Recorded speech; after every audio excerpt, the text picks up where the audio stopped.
Hello there, it's Gabby here from Confidence After Cancer, and I really hope this finds you well. This week, I'm going to be talking about a really important element of health and well-being, and that is the people that you surround yourself with. Relationships are such an important pillar, if you like, of wellness. There's so many strands to wellness. It's not just one thing. I talk a lot about holistic healing, um, all the different strands in that: nutrition, sleep, what you eat, what you think, what you do. But a really, really important thing of your happiness and your health is influenced by the people around you. So I'm going to be talking about finding your tribe. And it's really interesting. I met a lady today, and just by chance, we were chatting about something, and this came up in conversation. She is a lady who had emigrated and has recently moved back to the UK.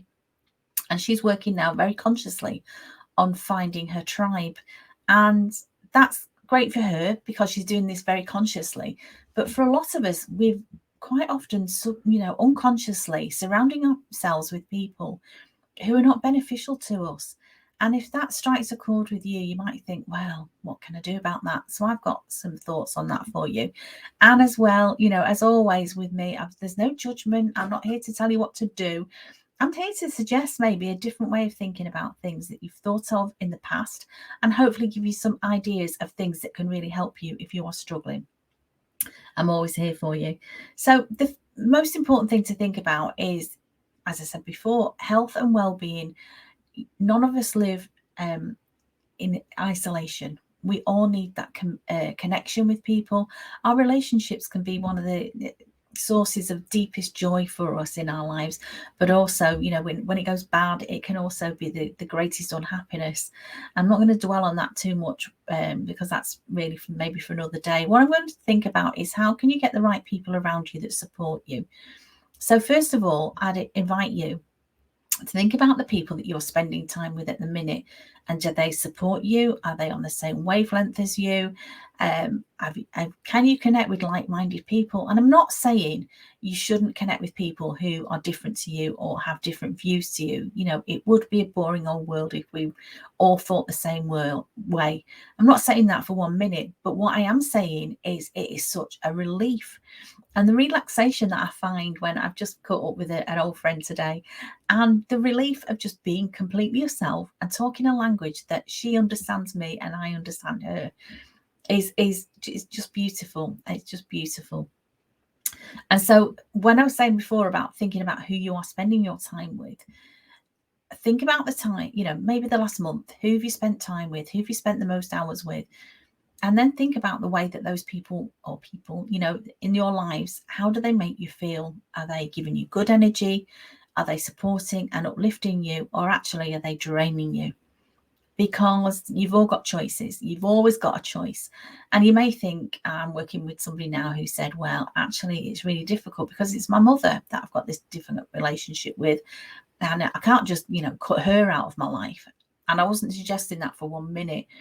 But if her mother, in her case, was a source of great stress to her and a great frustration, and this bit, a long history of things that have been said and done that have made this woman, who's now, a really successful woman, very independent. She runs her own business, but she's got this thing where her mother can make her feel like a small child. Her mother, she knows what buttons to press, as a lot of her relatives do. And she was saying, well, I don't like spending time with her. What can I do? She's my mother. I can't just cut her off. And so we talked, and she came up with ideas about how she could manage that relationship better by setting some boundaries. So, for instance, this lady, she works from home, and her mother will quite often pop round unannounced, just assuming that because she's working from home, she's always got time for a cup of tea and a chat that maybe leads into a couple of hours of time that this lady really doesn't have. So it was having that open discussion. She went to her mother and had an open discussion, saying, look, I love your support. I love seeing you. I want to book in some time with you this week. I have a really busy diary, and I really want to, book in some time to come and see you. I'll come to your house. You don't have to come to me. I know when I'm at home, I'm always surrounded by work things. I'm a little bit distracted. So she wasn't exactly telling a lie, but she was very clear in the boundaries that she's setting. She's going to go and see her mother in her mother's house. She'll go at a time to suit her, and she will leave at a time to suit her. So she can set that time limit, if you like, very clearly herself, because she's going to be the one that's coming, and just making it clear to her mum, you just popping round, love to see you, it's always great to see you, I'm always here for you, if there's an emergency or something you really need urgently, just ring me, I'm always going to be there for you. But I've got too much work to do, and I have got too much work to do. I'm a busy woman, I'm running a business, and that needs to work for me better. So that's just one example of something you can do. And it may be, and this has happened to a few people that I know, you are spending time with people who are, you've grown apart over the years, you've got very different views on things, and it's not enriching to you anymore to be in that relationship with that person. And again, I just think, I'm not telling you what to do, I'm saying think about who you spend time with. Our time is precious. As we get older, we realize time isn't infinite. Like when you're younger, you think you've got all the time in the world to do all the things that you want to. And as you get older, and particularly if you've had a cancer diagnosis as well, you know that your time is precious. Think about how you spend it and what you're spending your time on. Who are the people that you are around? It's so important. And maybe ask yourself these questions, what have you been accepting? Because sometimes we all do it, none of us are perfect, and we're not saying that, but what have you been accepting? Have you been accepting other people's bad behaviour? Because you've got a choice. If you have, you either continue to accept it and put up and shut up, or you say, no, this has got to stop. The new year, January, is a great time for thinking about what you want in your life, the good things that you want more of, and the bad things that you want less of. And we've all got choices. We've all can help ourselves more than we think. Sometimes we think when we haven't got choices, but we really have. So just ask yourself the question, what have you been accepting that maybe you shouldn't? And is it good enough for the person that you are and the person that you want to be, for the goals that you've got in your life? You don't have to be big goals. Whatever your goals are, it could be you want to take over the world and set up an amazing company. That's great. Your goals could just be, I want to be happy and healthy and feel at peace. Nothing wrong with that, whatever your goals are. But these people that you're surrounded with, are they supporting your goals? Are they helping you to get to that goal, or are they not? It's a new season. It's a time to adjust your standards, I would suggest to you, of what you're going to accept.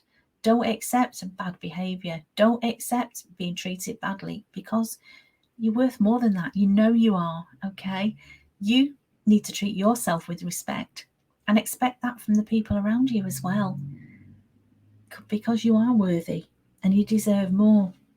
And I saw one of those meme things on social media the other day, and it made me laugh. But because I'm quite spiritual and I'm really into lots of energy work and stuff like that, and I have before saged my house. You sage your house, you burn sage to get good energies coming in. And this meme said, surround yourself with people who don't make you sage your home after they've left. And it made me smile, because I think, can all relate to that. Some people that have just got a bad energy around them. And if you've got people like that, why are they in your home?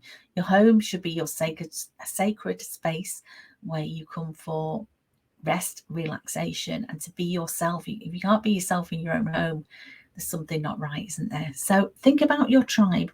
And going back to this lady saying she'd, come back from living abroad, and she was finding her tribe again, very, very intentionally. And that's just such a wonderful thing to do. Again, this time of year, thinking about, well, what do I want to achieve this year? Am I surrounded by the right people? Have I got the right feelings about these people that I'm spending my time with? Do I need to spend time with more, I don't know, spiritual people? Do I need to spend time with people who are caring for themselves? Because you end up getting the habits. If you hang around with people who don't really care about themselves, who are sloppy maybe in their work or their appearance or their nutrition, those habits can rub off on you. And if you've decided that's not what you want, no judgment for that.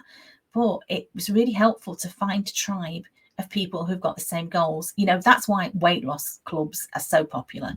It's not always the diet that people are following. I know quite a lot of people that are in these clubs, that it's the social side, the fact that they've got a common language, a common goal. They're all talking about the weight loss and the program that they're following.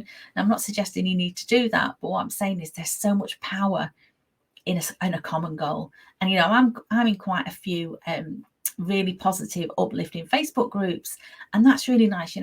Facebook and social media can get a bit of a bad press, but when it's used in the right way, it can connect people, particularly people who maybe think, oh, well, my friends don't really understand me, or I want to make a change and I don't think my family like that. If you can connect with other people who are making the same changes in their lives as you want to, it's very, very powerful. And it's, it can help you to ask questions. It can help you understand that, maybe looking at the world in a different way. So I'll just leave you with that thought. You do deserve to be happy. You know that. That's always my mantra. You are worthy. You are good enough. But are the people around you good enough? Are they supporting you? And if they're not, what are you going to do about it? As always, I'm here for you. Ping me a message. Reach out to me if I can help you with anything at all. Thank you so much for listening. It means the world to me. Have a wonderful week, and I will speak to you very soon. Thank you. Take care. Bye-bye.